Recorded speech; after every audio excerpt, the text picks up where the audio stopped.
आदरणीय गोविंदाचार्य जी, दिल्ली के माननीय उप मुख्यमंत्री मनीष सिसोदिया जी, डॉक्टर राजेंद्र सिंह जी जलपुरुष, फयाज साहब को भी हमने सुना, डॉक्टर फयाज को, और प्रोफेसर सीमा जी को भी लोग सुन रहे थे, और इस सभागार में उपस्थित सभी बड़े बुजुर्ग मित्र साथी सबका मैं अभिवादन करना चाहता हूँ इस अति महत्वपूर्ण कार्यक्रम में। देखिए, मैं तो पिछला जो सत्र हुआ सद्भाव संसद, उसमें भी कई वक्ताओं को सुन रहा था और सुनने और सीखने की, अपने समझ को समृद्ध करने की कोशिश कर रहा था। और मुझे यह अवसर देने के लिए मैं अपने परम मित्र और जिनके अथक परिश्रम से यह भव्य कार्यक्रम सफल हो पाया है, रविशंकर तिवारी जी, उनकी टीम, संतोष भाई दुबे जी, सबका धन्यवाद करना चाहता हूँ। और जो इतना एक लॉजिकल फ्लो बनाया है, जैसे किसी सत्र की बात है, शायद इस पर कई लोगों का ध्यान नहीं गया होगा, समाज संसद, इसके 3 हिस्सों में एजुकेशन, एम्प्लॉयमेंट और एनवायरनमेंट। डॉक्टर फयाज आपसे पर्यावरण पे बात कर रहे थे, सीमा जी आपसे शिक्षा पे बात कर रही थी और रोजगार पे बात करने को मुझे कहा गया है। तो इस बेहतरीन लॉजिक के साथ इस पूरे कार्यक्रम का फ्लो बनाने के लिए भी मैं दुबे जी का धन्यवाद करना चाहता हूँ। मुझे पता है वो इसको लगातार सोच रहे थे, लगे हुए थे। तो साथियों, हमारा पूरा देश स्वतंत्रता की 75वीं वर्षगांठ मना रहा है, और आज कई वक्ताओं ने ये कहा, और एक मायने में कार्यक्रम का एजेंडा भी है, कि 75 साल में हम क्या पाना चाहते थे, हम आज कहाँ हैं और हम आगे कहाँ जाना चाहते हैं, उसको लेकर मुख्य रूप से बातचीत हो। एक बात तो हम लोगों को समझना चाहिए कि जो भारत का स्वतंत्रता आंदोलन था, वो सिर्फ अंग्रेजों को भारत की जमीन से खदेड़ने भर की लड़ाई नहीं थी। जैसे कि जहां जहां देखिए अंग्रेजों को जीत मिली, उन सबको बैटल कहा गया, battle of Plassey, battle of Buxar, जहां जहां से उन्होंने अपनी पकड़ को मजबूत किया भारत में। और भारत को जब जीत मिली तो वो बैटल नहीं, वो आंदोलन कहलाया। आंदोलन इसलिए कहलाया क्योंकि उससे विचार निर्माण भी हुआ, उससे सिर्फ सत्ता परिवर्तन नहीं हुआ था कि अंग्रेज हम पर हुकूमत कर रहे थे और उनको हमने भगा दिया। भारत के स्वतंत्रता आंदोलन ने विकास की अवधारणा दी, किस तरह के विकास का मॉडल भारत जैसे देश में बेहतर हो सकता है, इसकी बहस भी लगातार चलती है।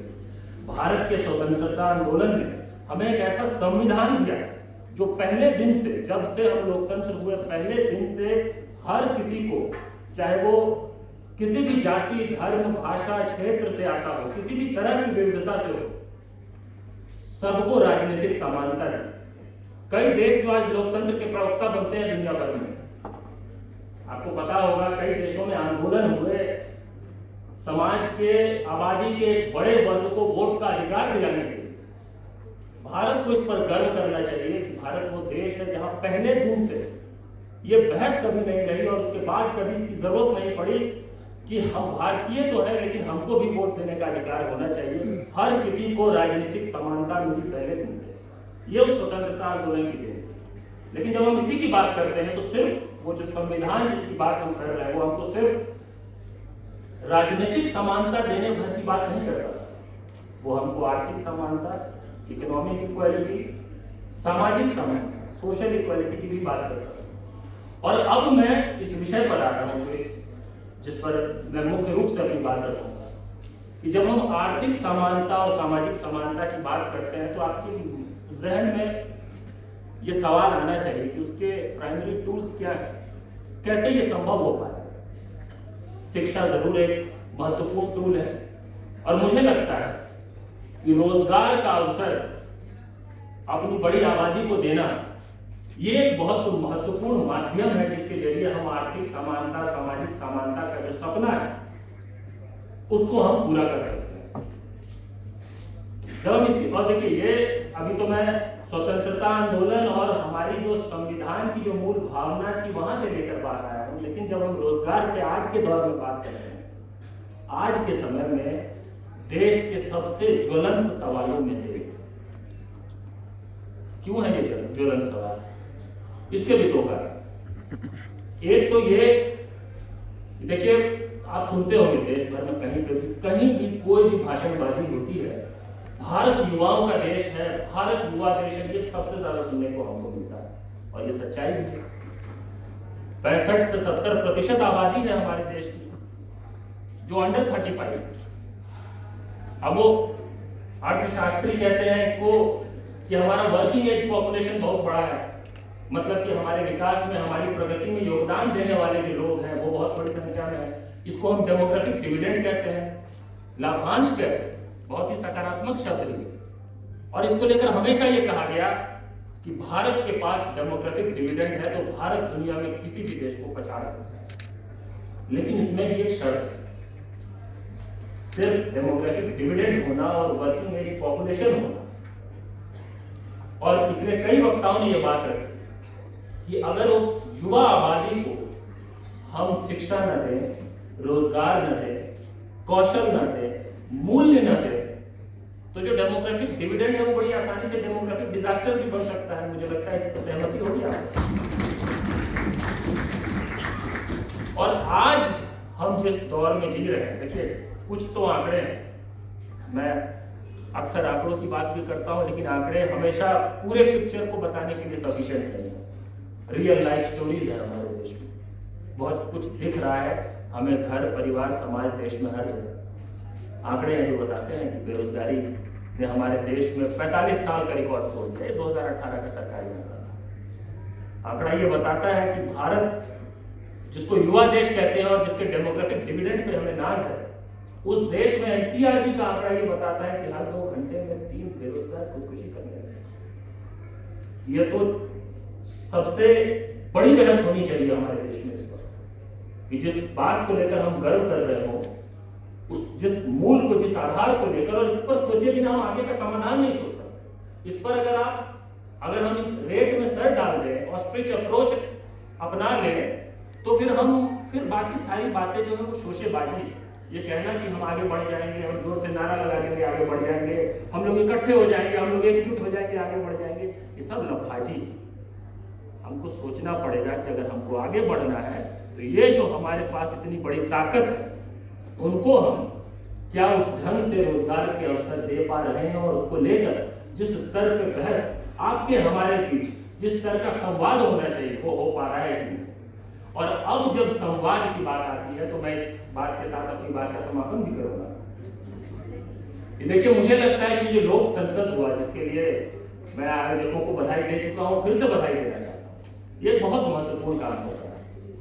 इस वक्त हमारे देश में, जैसा मैंने स्वतंत्रता आंदोलन की बात की ना, और हमने कहा ना कि स्वतंत्रता आंदोलन ने हमें सिर्फ अंग्रेजों को भारत की जमीन से खदेड़ने भर का काम नहीं किया, बहुत कुछ और किया। एक और मूल्य हमें मिला स्वतंत्रता आंदोलन, संवाद। जिनके साथ मतभेद हो उनके साथ भी सम्मानजनक संवाद। उसकी कहानियां हैं, उसकी बात होगी तो बहुत लंबी बात हो जाएगी। गांधी जी थे, डॉक्टर अंबेडकर थे, बहुत मतभेद थे। गांधी जी थे, नेताजी सुभाष चंद्र बोस थे, कई मतभेद थे, उसको झुठलाया नहीं जा सकता। लेकिन कभी भी जो हमारे स्वतंत्रता सेनानी थे, उनके बीच किसी भी वक्त उनसे जिनसे प्रेरणा लेके देश में सब लोग समाज की बात, राजनीति की बात, अर्थव्यवस्था की बात, सारी बातें करते हैं, उनके बीच कभी संवाद नहीं टूटा और सम्मानजनक संवाद नहीं टूटा। आज हमारे समाज में जिस चीज की सबसे ज्यादा जरूरत है, और उसके बिना कोई भी, वो इकोनॉमिक प्रॉब्लम हो, सोशल हो, पॉलिटिकल हो, उसका समाधान निकालना बहुत कठिन है, वो है कि संवाद की उस संस्कृति को, और वो संवाद की संस्कृति को हमको सिर्फ स्वतंत्रता आंदोलन मात्र से नहीं मिली, हमारा तो पुरातन संस्कृति रही है। देखिए, हमारे यहाँ तो शास्त्रार्थ से सत्ता तय कर लिए जाते थे, लड़ाई करने की जरूरत नहीं पड़ती थी। हम उतने तार्किक समाज, उतने तार्किक परंपरा से आते हैं। वहां पे इस वक्त बहुत जरूरत है कि हम उस संवाद की संस्कृति को पुनर्जीवित करें। वो अगर नहीं होगा तो उसके बाद जो सारी बातें बाकी जितनी भी हो रही है, हम सब अपने अपने बबल्स में जीते रहेंगे, अपनी अपनी दुनिया को सबसे सुंदर दुनिया मानते रहेंगे। हम सबको लगता रहेगा कि जो जिसको हम सही मान रहे हैं वही अंतिम सत्य है। ये संवाद अगर टूट गया तो सब कुछ बिखर जाएगा। और लोक संसद मेरे हिसाब से उस संवाद की संस्कृति को पुनर्जीवित, मैं कह रहा हूं पुनर्जीवित, क्योंकि वो खो गया है। और अगर इस सच को हम एक्नॉलेज ना करें तो फिर ये धोखा देना होगा। मैं तो कम से कम खुद को धोखा देना होगा अगर मैं कहूँ कि बहुत जबरदस्त सब कुछ सही चल रहा है, एकदम कोई दिक्कत ही नहीं इस वक्त हमारे देश समाज में। उसमें ये लोक संसद बहुत ही महत्वपूर्ण भूमिका निभा रहा है उस संवाद की संस्कृति को पुनर्जीवित करने के लिए। और मेरा निवेदन होगा तिवारी जी, संतोष भाई और जितने भी आयोजक इस कार्यक्रम के, उन सब से इसको सिर्फ एक दिवसीय कार्यक्रम न रखकर इसके पीछे की जो मूल भावना है, जो उद्देश्य है, और सूरज जी भी अगर सुन रहे हो तो उन तक भी मेरी बात पहुंचे। इससे हम आगे इस परंपरा को कैसे आगे ले जाएं, यहाँ से कुछ हम कैसे कुछ पॉजिटिव टेक अवे ले जाएं, उसके बिना हम किसी भी तरह का समाधान नहीं निकाल सकते। तो जो रोजगार की बात थी दोस्तों, और जो इसको मैंने डेमोग्राफिक डिविडेंड से कनेक्ट करने की बात कह रहा था, इसके समाधान पे स्पेसिफिक सॉल्यूशन पे अगर हम जाएंगे तो उसमें देखिए कि पूरे मॉडल ऑफ डेवलपमेंट पे जाना पड़ेगा। वो बहुत व्यापक बहस है, उसको लेकर कई अलग अलग पॉइंट ऑफ ओपिनियन हो सकता है।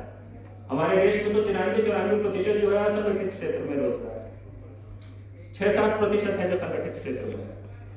आपने हाल में देखा 1.5-2 महीने पहले रेलवे की भर्ती निकली और कुछ हजार पदों के लिए करोड़ों अभ्यर्थियों ने फॉर्म भर दिया। ऐसे कई उदाहरण, इसकी लिस्ट अगर हम शेयर करने लग जाए तो घंटों इसी में लगे रह जाएंगे।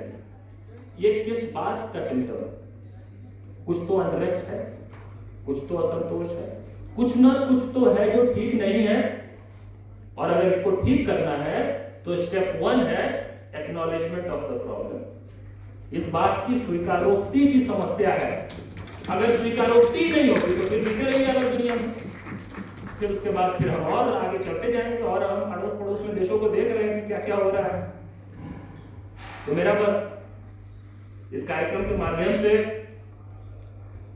आप सभी से जो इस सभागार में उपस्थित हैं उनसे निवेदन है कि यहां से कम ये संवाद की संस्कृति जो है, जो सिर्फ समाज में ब्रेक नहीं हुआ है, परिवारों में ब्रेक हो गया है। परिवार के सदस्य जो है वो अनकंफर्टेबल टॉपिक पे बात करने से बचने लगे, ऐसी स्थिति आ गई है। ये सबसे चिंताजनक है। जब आप अनकंफर्टेबल टॉपिक पे बात करने से बचने लग जाएंगे, ये निश्चित होकर अपनी बात नहीं कहेंगे कि भाई सामने वाला मुझे किस ढंग से जज करेगा, मुझे किसी खेमे में फिट कर देगा, मुझे किसी ब्रैकेट में डाल देगा। अगर मन में आपके हर वक्त यही रहेगा तो फिर तो भीड़ आपको गाइड करने लग जाएगी, फिर तो भीड़ को जो सुंदर लग रहा होगा आप वो करने लग जाएंगे। ये समाज को हम कभी नहीं बनाना चाहते। ऐसा तो कभी हमारे स्वतंत्रता सेनानियों ने नहीं सोचा और ऐसा हम होने भी नहीं देंगे।